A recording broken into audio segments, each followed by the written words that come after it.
Story 5 in the Adventures of Sherlock Holmes by Sir Arthur Conan Doyle. The 5 Orange Pips. When I glance over my notes and records of the Sherlock Holmes cases between the years 82 and 90, I am faced by so many which present strange and interesting features that it is no easy matter to know which to choose and which to leave.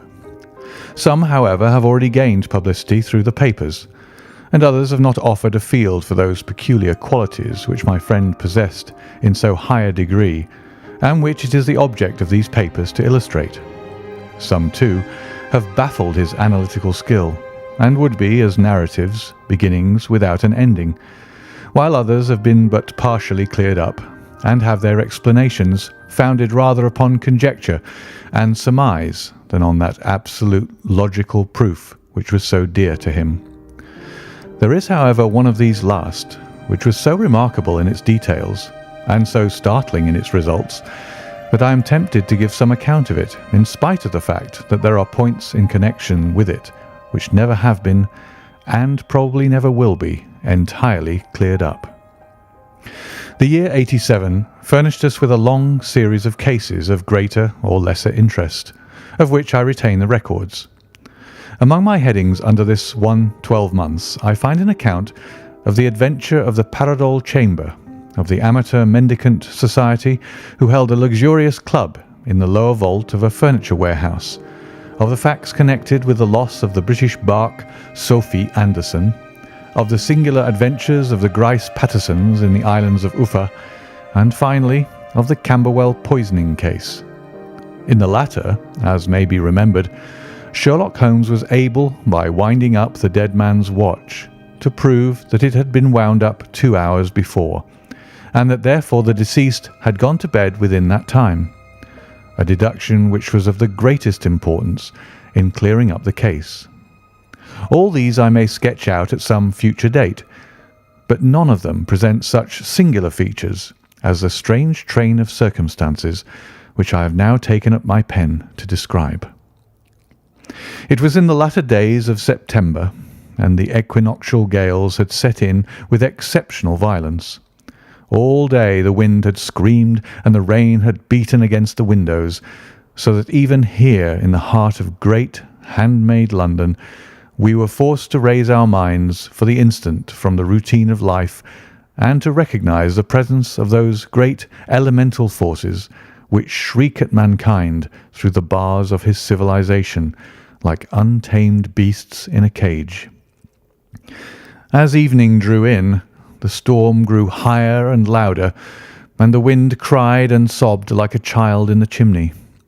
Sherlock Holmes sat moodily at one side of the fireplace, cross-indexing his records of crime, while I at the other was deep in one of Clark Russell's fine sea stories, until the howl of the gale from without seemed to blend with the text, and the splash of the rain to lengthen out into the long swash of the sea waves.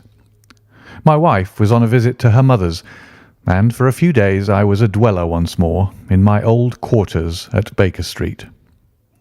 "Why?" said I, glancing up at my companion. "That was surely the bell.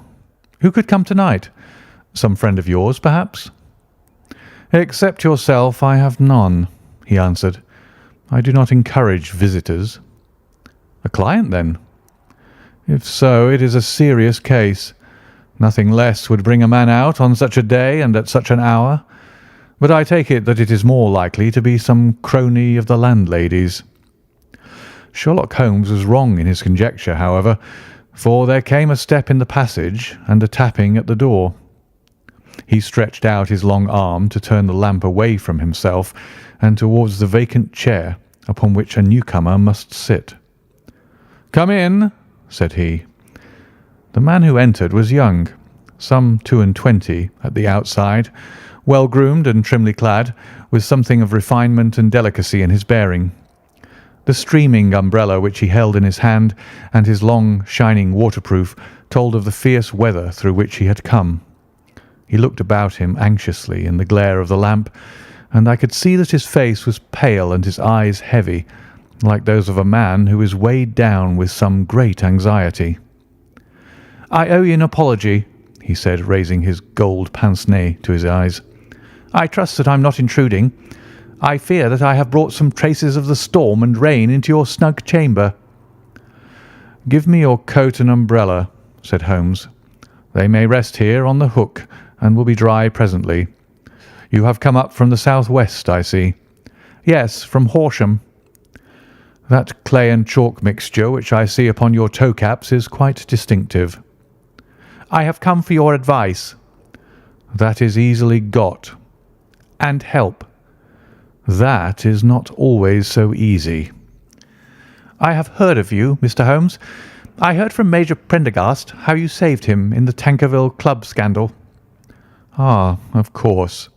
He was wrongfully accused of cheating at cards." "He said that you could solve anything." "He said too much." "That you are never beaten." "I have been beaten 4 times, 3 times by men, and once by a woman." "But what is that compared with the number of your successes?" "It is true that I have been generally successful." "Then you may be so with me." "I beg that you will draw your chair up to the fire and favour me with some details as to your case." "It is no ordinary one." "None of those which come to me are. I am the last court of appeal." "And yet I question, sir, whether in all your experience you have ever listened to a more mysterious and inexplicable chain of events than those which have happened in my own family." "You fill me with interest," said Holmes. "Pray, give us the essential facts from the commencement, and I can afterwards question you as to those details which seem to me the most important." The young man pulled his chair up and pushed his wet feet out towards the blaze. "My name," said he, "is John Openshaw, but my own affairs have, as far as I can understand, little to do with this awful business. It is a hereditary matter, so in order to give you an idea of the facts, I must go back to the commencement of the affair. You must know that my grandfather had 2 sons, my uncle Elias and my father Joseph. My father had a small factory at Coventry, which he enlarged at the time of the invention of bicycling. He was a patentee of the Openshaw unbreakable tyre, and his business met with such success that he was able to sell it and to retire upon a handsome competence. My uncle Elias emigrated to America when he was a young man and became a planter in Florida, where he was reported to have done very well. At the time of the war he fought in Jackson's army, and afterwards under Hood, where he rose to be a colonel. When Lee laid down his arms, my uncle returned to his plantation, where he remained for 3 or 4 years. About 1869 or 1870 he came back to Europe and took a small estate in Sussex, near Horsham. He had made a very considerable fortune in the States, and his reason for leaving them was his aversion to the negroes and his dislike of the Republican policy in extending the franchise to them. He was a singular man, fierce and quick-tempered, very foul-mouthed when he was angry, and of the most retiring disposition. During all the years that he lived at Horsham, I doubt if ever he set foot in the town. He had a garden and 2 or 3 fields round his house, and there he would take his exercise, though very often for weeks on end he would never leave his room. He drank a great deal of brandy and smoked very heavily, but he would see no society and did not want any friends, not even his own brother. He didn't mind me. In fact, he took a fancy to me, for at the time when he saw me first I was a youngster of 12 or so. This would be in the year 1878, after he had been 8 or 9 years in England. He begged my father to let me live with him, and he was very kind to me in his way. When he was sober, he used to be fond of playing backgammon and draughts with me, and he would make me his representative both with the servants and with the tradespeople, so that by the time that I was 16 I was quite master of the house. I kept all the keys and could go where I liked and do what I liked, so long as I did not disturb him in his privacy. There was one singular exception, however, for he had a single room, a lumber room up among the attics, which was invariably locked, and which he would never permit either me or anyone else to enter. With a boy's curiosity, I have peeped through the keyhole, but I was never able to see more than such a collection of old trunks and bundles as would be expected in such a room. One day, it was in March 1883, a letter with a foreign stamp lay upon the table in front of the Colonel's plate. It was not a common thing for him to receive letters, for his bills were all paid in ready money, and he had no friends of any sort. "From India," said he, as he took it up. "Pondicherry postmark. What can this be?" Opening it hurriedly, out there jumped 5 little dried orange pips, which pattered down upon his plate. I began to laugh at this, but the laugh was struck from my lips at the sight of his face. His lip had fallen, his eyes were protruding, his skin the colour of putty, and he glared at the envelope which he still held in his trembling hand. "K, K, K!" he shrieked, and then, my God, my sins have overtaken me." "What is it, uncle?" I cried. "Death," said he, and rising from the table, he retired to his room, leaving me palpitating with horror. I took up the envelope and saw scrawled in red ink upon the inner flap, just above the gum, the letter K 3 times repeated. There was nothing else save the 5 dried pips. What could be the reason of his overpowering terror? I left the breakfast table, and as I ascended the stair, I met him coming down with an old rusty key which must have belonged to the attic in one hand, and a small brass box, like a cash box, in the other. "They may do what they like, but I'll checkmate them still," said he with an oath. "Tell Mary that I shall want a fire in my room to-day, and send down to Fordham the Horsham lawyer." I did as he ordered, and when the lawyer arrived I was asked to step up to the room. The fire was burning brightly, and in the grate there was a mass of black fluffy ashes as of burned paper, while the brass box stood open and empty beside it. As I glanced at the box I noticed with a start that upon the lid was printed the treble K which I had read in the morning upon the envelope. "I wish you, John," said my uncle, "to witness my will. I leave my estate, with all its advantages and all its disadvantages, to my brother, your father, whence it will no doubt descend to you. If you can enjoy it in peace, well and good. If you find you cannot, take my advice, my boy, and leave it to your deadliest enemy. I am sorry to give you such a two-edged thing, but I can't say what turn things are going to take. Kindly sign the paper where Mr. Fordham shows you."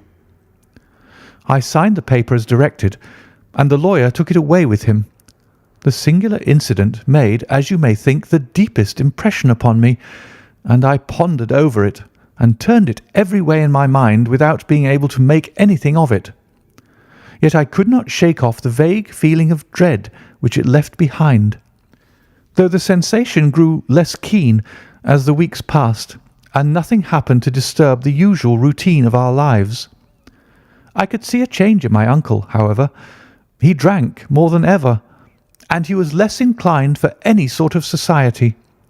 Most of his time he would spend in his room, with the door locked upon the inside, but sometimes he would emerge in a sort of drunken frenzy, and would burst out of the house and tear about the garden with a revolver in his hand, screaming out that he was afraid of no man, and that he was not to be cooped up like a sheep in a pen by man or devil. When these hot fits were over, however, he would rush tumultuously in at the door and lock and bar it behind him, like a man who can brazen it out no longer against the terror which lies at the roots of his soul. At such times I have seen his face, even on a cold day, glisten with moisture, as though it were new raised from a basin. Well, to come to an end of the matter, Mr. Holmes, and not to abuse your patience, there came a night when he made one of those drunken sallies from which he never came back. We found him, when we went to search for him, face downward in a little green-scummed pool which lay at the foot of the garden. There was no sign of any violence, and the water was but 2 feet deep, so that the jury, having regard to his known eccentricity, brought in a verdict of suicide.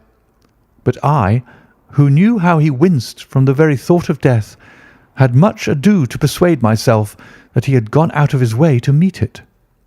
The matter passed, however, and my father entered into possession of the estate, and of some £14,000 which lay to his credit at the bank. "One moment," Holmes interposed. "Your statement is, I foresee, one of the most remarkable to which I have ever listened. Let me have the date of the reception by your uncle of the letter, and the date of his supposed suicide." "The letter arrived on March 10th, 1883. His death was 7 weeks later, upon the night of May 2nd. "Thank you. Pray proceed." "When my father took over the Horsham property, he, at my request, made a careful examination of the attic, which had been always locked up. We found the brass box there, although its contents had been destroyed. On the inside of the cover was a paper label with the initials of K.K.K. repeated upon it, and letters, memoranda, receipts, and a register written beneath. These, we presume, indicated the nature of the papers which had been destroyed by Colonel Openshaw. For the rest, there was nothing of much importance in the attic, save a great many scattered papers and notebooks bearing upon my uncle's life in America. Some of them were of the war-time, and showed that he had done his duty well, and had borne the repute of a brave soldier. Others were of a date during the reconstruction of the southern states, and were mostly concerned with politics, for he had evidently taken a strong part in opposing the carpet-bag politicians who had been sent down from the north. Well, it was the beginning of '84 when my father came to live at Horsham, and all went as well as possible with us until the January of '85.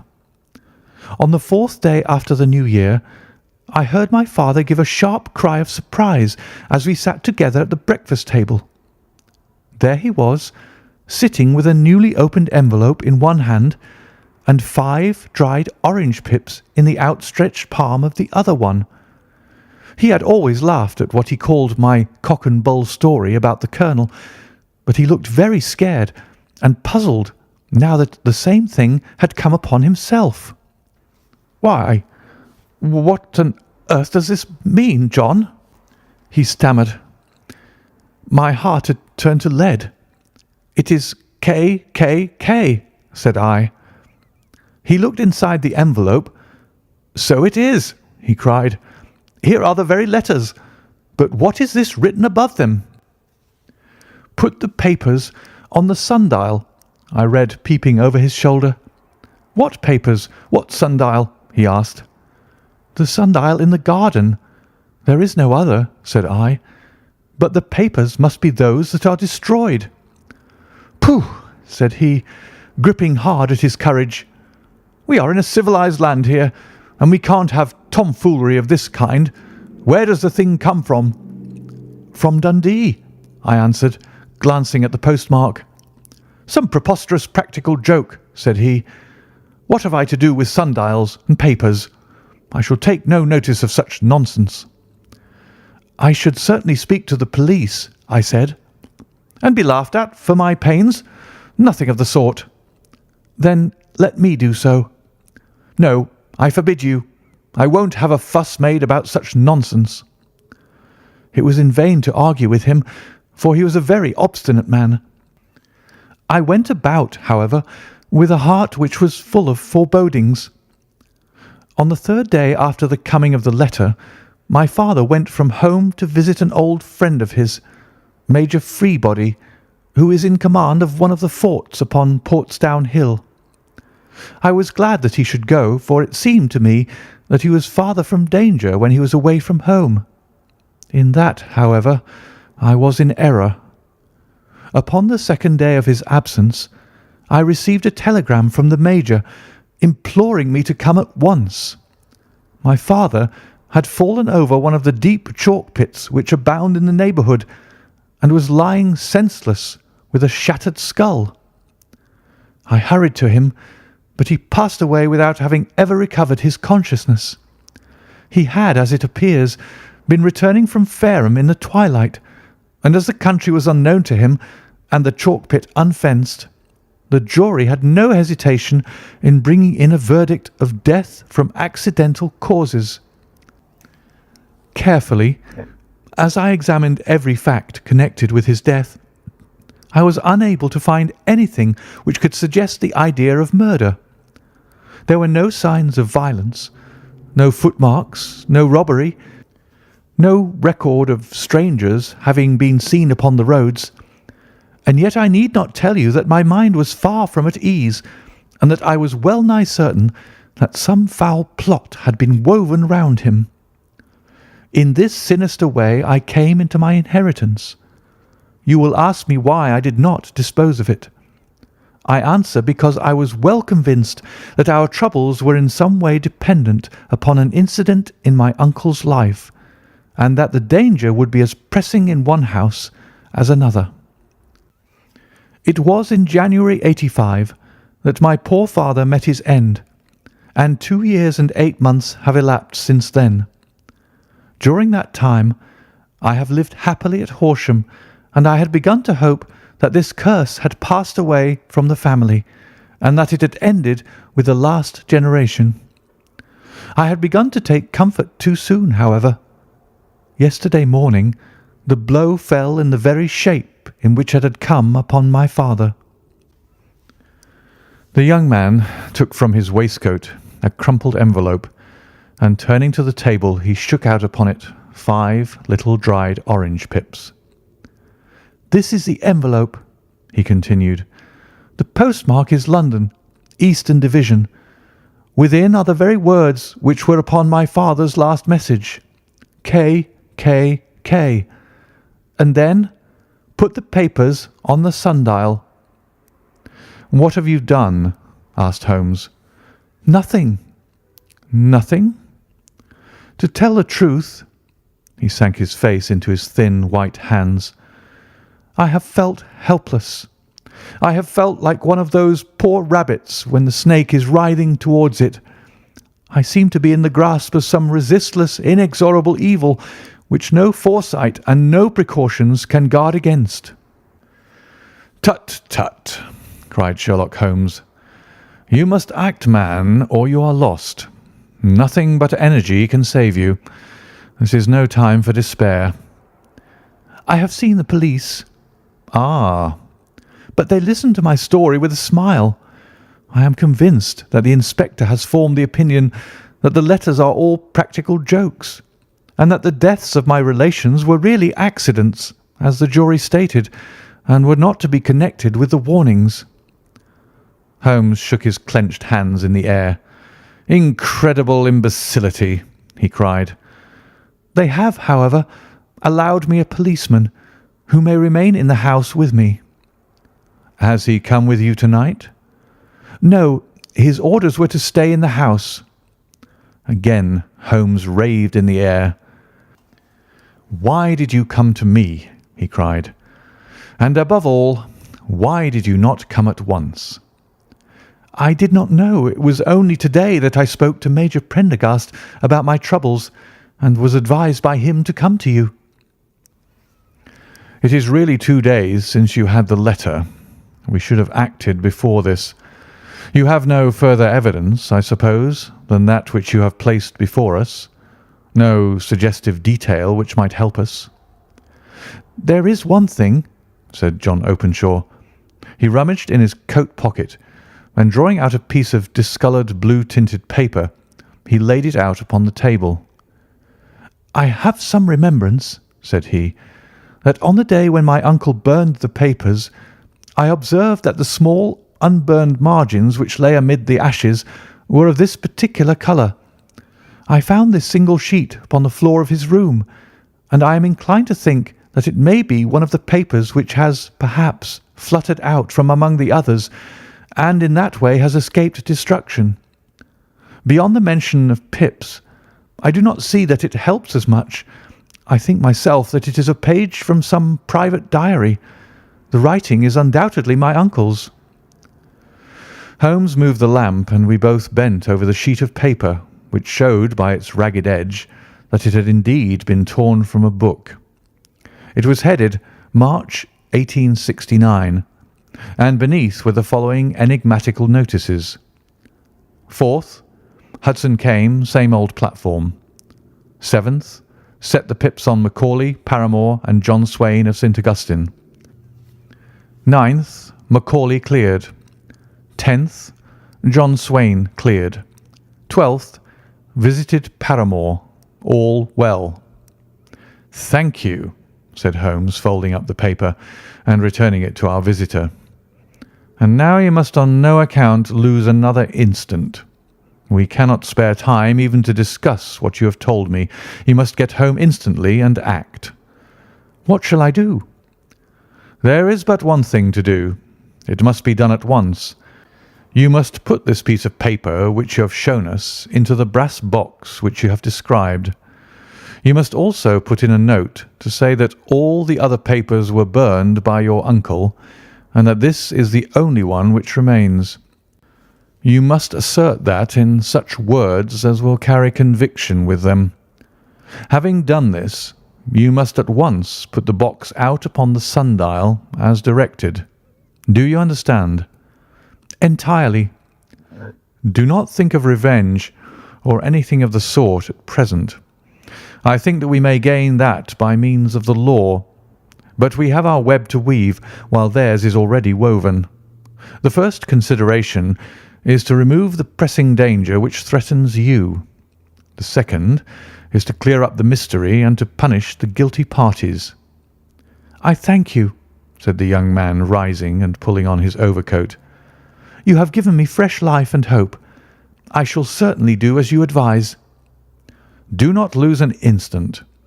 And above all, take care of yourself in the meanwhile, for I do not think that there can be a doubt that you are threatened by a very real and imminent danger. How do you go back?" "By train from Waterloo." "It is not yet 9. The streets will be crowded, so I trust that you may be in safety. And yet you cannot guard yourself too closely." "I am armed." "That is well. Tomorrow I shall set to work upon your case." "I shall see you at Horsham, then." "No. Your secret lies in London. It is there that I shall seek it." "Then I shall call upon you in a day or in 2 days with news as to the box and the papers. I shall take your advice in every particular." He shook hands with us and took his leave. Outside the wind still screamed and the rain splashed and pattered against the windows. This strange wild story seemed to have come to us from amid the mad elements, blown in upon us like a sheet of seaweed in a gale, and now to have been reabsorbed by them once more. Sherlock Holmes sat for some time in silence, with his head sunk forward and his eyes bent upon the red glow of the fire. Then he lit his pipe, and leaning back in his chair, he watched the blue smoke rings as they chased each other up to the ceiling. "I think, Watson," he remarked at last, "that of all our cases we have had none more fantastic than this. Save perhaps the sign of 4. Well, yes, save perhaps that. And yet this John Openshaw seems to me to be walking amid even greater perils than did the Sholtos." "But have you," I asked, "formed any definite conception as to what these perils are?" "There can be no question as to their nature," he answered. "Then what are they? Who is this KKK, and why does he pursue this unhappy family?" Sherlock Holmes closed his eyes and placed his elbows upon the arms of his chair with his finger-tips together. "The ideal reasoner," he remarked, "would, when he had once been shown a single fact in all its bearings, deduce from it not only the chain of events which led up to it, but also all the results which would follow from it. As Cuvier could correctly describe a whole animal by the contemplation of a single bone, so the observer, who has thoroughly understood one link in a series of incidents, should be able to accurately state all the other ones, both before and after. We have not yet grasped the results which the reason alone can attain to. Problems may be solved in the study which have baffled all those who have sought a solution by the aid of their senses. To carry the art, however, to its highest pitch, it is necessary that the reasoner should be able to utilize all the facts which have come to his knowledge, and this in itself implies, as you will readily see, a possession of all knowledge, which, even in these days of free education and encyclopedias, is a somewhat rare accomplishment. It is not so impossible, however, that a man should possess all knowledge which is likely to be useful to him in his work, and this I have endeavoured in my case to do.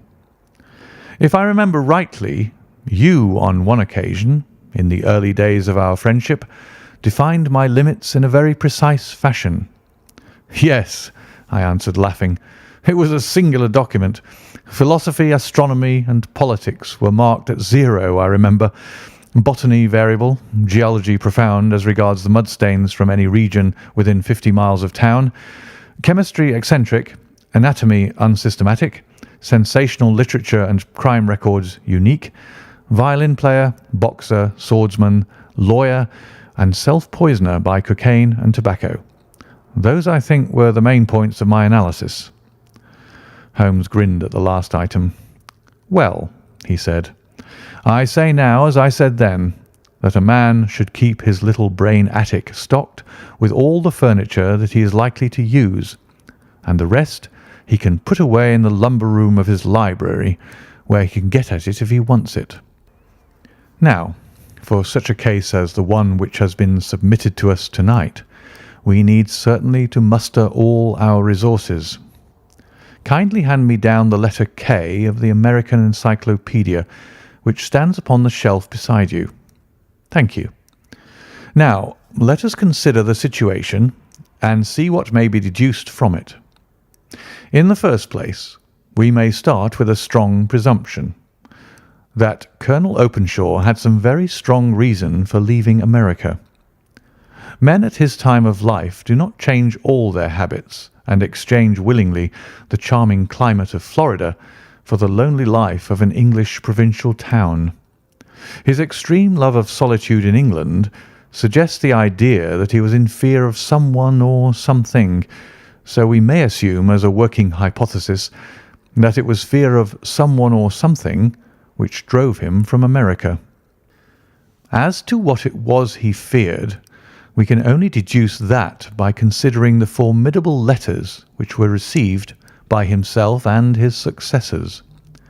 Did you remark the postmarks of those letters? The first was from Pondicherry, the second from Dundee, and the third from London. From East London. What do you deduce from that? They're all seaports. That the writer was on board of a ship. Excellent. We have already a clue. There can be no doubt that the strong probability, is that the writer was on board of a ship. And now let us consider another point. In the case of Pondicherry, 7 weeks elapsed between the threat and its fulfilment. In Dundee it was only some 3 or 4 days. Does that suggest anything? A greater distance to travel? But the letter had also a greater distance to come. Then I do not see the point. There is at least a presumption that the vessel in which the man or men are is a sailing ship. It looks as if they always send their singular warning or token before them when starting upon their mission. You see how quickly the deed followed the sign when it came from Dundee. If they had come from Pondicherry in a steamer, they would have arrived almost as soon as their letter. But as a matter of fact, 7 weeks elapsed, I think that those 7 weeks represented the difference between the mail boat which brought the letter and the sailing vessel which brought the writer. It is possible. More than that, it is probable. And now you see the deadly urgency of this new case, and why I urged young Openshaw to caution. The blow has always fallen at the end of the time which it would take the senders to travel the distance. But this one comes from London, and therefore we cannot count upon delay. Good God! I cried. What can it mean, this relentless persecution? The papers which Openshaw carried are obviously of vital importance to the person or persons in the sailing ship. I think that it is quite clear that there must be more than one of them. A single man could not have carried out 2 deaths in such a way as to deceive a coroner's jury. There must have been several in it, and they must have been men of resource and determination. Their papers they mean to have, be the holder of them who it may. In this way, you see, KKK ceases to be the initials of an individual and becomes the badge of a society. But of what society? Have you never, said Sherlock Holmes, bending forward and sinking his voice, have you never heard of the Ku Klux Klan? I never have. Holmes turned over the leaves of the book upon his knee. Here it is, said he presently. Ku Klux Klan, a name derived from the fanciful resemblance to the sound produced by cocking a rifle. This terrible secret society was formed by some ex-Confederate soldiers in the southern states after the Civil War, and it rapidly formed local branches in different parts of the country, notably in Tennessee, Louisiana, the Carolinas, Georgia, and Florida. Its power was used for political purposes, principally for the terrorizing of the Negro voters and the murdering and driving from the country of those who were opposed to its views. Its outrages were usually preceded by a warning sent to the marked man in some fantastic but generally recognized shape: a sprig of oak leaves in some parts, melon seeds or orange pips in others. On receiving this, the victim might either openly abjure his former ways or might fly from the country. If he braved the matter out, death would unfailingly come upon him, and usually in some strange and unforeseen manner. So perfect was the organization of the society, and so systematic its methods, that there is hardly a case upon record where any man succeeded in braving it with impunity, or in which any of its outrages were traced home to the perpetrators. For some years the organization flourished in spite of the efforts of the United States government and of the better classes of the community in the South. Eventually, in the year 1869, the movement rather suddenly collapsed, although there have been sporadic outbreaks of the same sort since that date. You will observe, said Holmes, laying down the volume, that the sudden breaking up of the society was coincident with the disappearance of Openshaw from America with their papers. It may well have been cause and effect.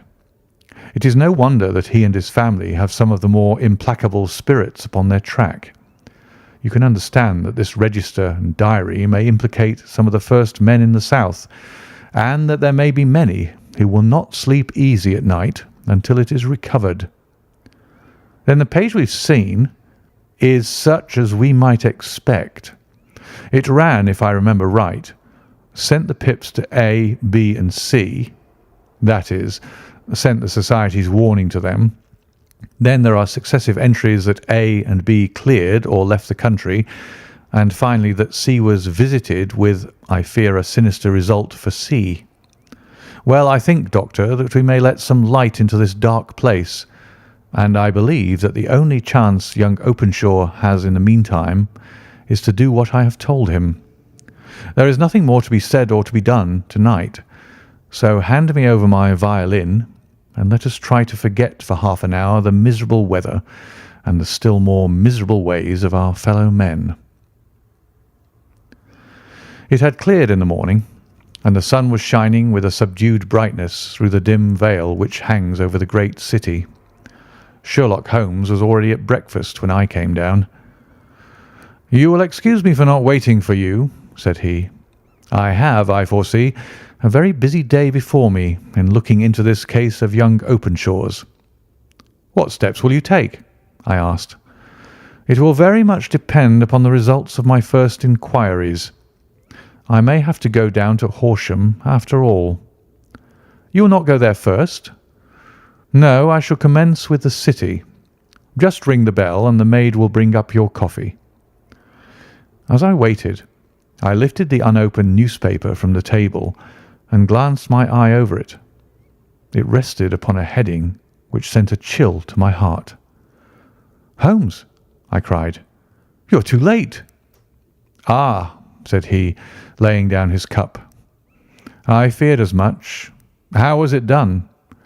He spoke calmly, but I could see that he was deeply moved. "My eye caught the name of Openshaw and the heading 'Tragedy near Waterloo Bridge.' Here is the account. Between 9 and 10 last night, Police Constable Cook of the H Division on duty near Waterloo Bridge heard a cry for help and a splash in the water. The night, however, was extremely dark and stormy, so that in spite of the help of several passers-by, it was quite impossible to effect a rescue. The alarm, however, was given, and by aid of the water police, the body was eventually recovered. It proved to be that of a young gentleman whose name, as it appears from an envelope which was found in his pocket, was John Openshaw, and whose residence is near Horsham. It is conjectured that he may have been hurrying down to catch the last train from Waterloo Station, and that in his haste and the extreme darkness he missed his path and walked over the edge of one of the small landing places for river steamboats. The body exhibited no traces of violence, and there can be no doubt that the deceased had been the victim of an unfortunate accident, which should have the effect of calling the attention of the authorities to the condition of the riverside landing stages. We sat in silence for some minutes, Holmes more depressed and shaken than I had ever seen him. "That hurts my pride, Watson," he said at last. "It is a petty feeling, no doubt, but it hurts my pride. It becomes a personal matter with me now, and if God sends me health, I shall set my hand upon this gang. That he should come to me for help, and that I should send him away to his death." He sprang from his chair and paced about the room in uncontrollable agitation, with a flush upon his sallow cheeks and a nervous clasping and unclasping of his long, thin hands.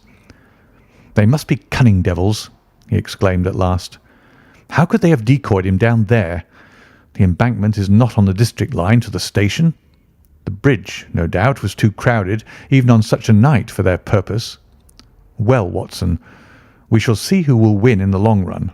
I am going out now." "To the police?" "No. I shall be my own police. When I have spun the web they may take the flies, but not before." All day I was engaged in my professional work, and it was late in the evening before I returned to Baker Street. Sherlock Holmes had not come back yet. It was nearly 10 o'clock before he entered, looking pale and worn. He walked up to the sideboard, and tearing a piece from the loaf, he devoured it voraciously, washing it down with a long draught of water. "You are hungry?" I remarked. "Starving. It had escaped my memory. I have had nothing since breakfast." "Nothing?" "Not a bite. I had no time to think of it." "And how have you succeeded?" "Well, you have a clue?" "I have them in the hollow of my hand. Young Openshaw shall not long remain unavenged. Why, Watson, let us put their own devilish trademark upon them. It is well thought of." "What do you mean?" He took an orange from the cupboard, and tearing it to pieces, he squeezed out the pips upon the table. Of these he took 5 and thrust them into an envelope.